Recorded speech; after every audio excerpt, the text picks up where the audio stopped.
ఈ అడవి కేవలం చెట్లు కాదు, ఇది జీవించే ప్రపంచం.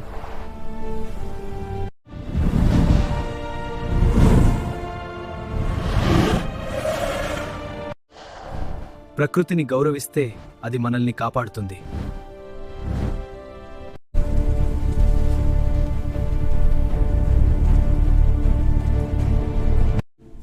ప్రతి జీవిలో ఒక శక్తి ఉంది. అది ప్రకృతితో కలిసే శక్తి.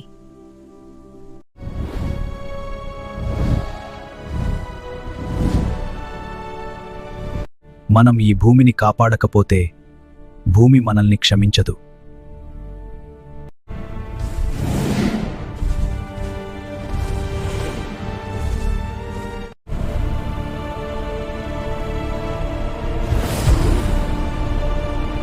దూరమైన గ్రహంలో అంతులేడరి మధ్య ఒక రహస్య శక్తి దాగి ఉంది.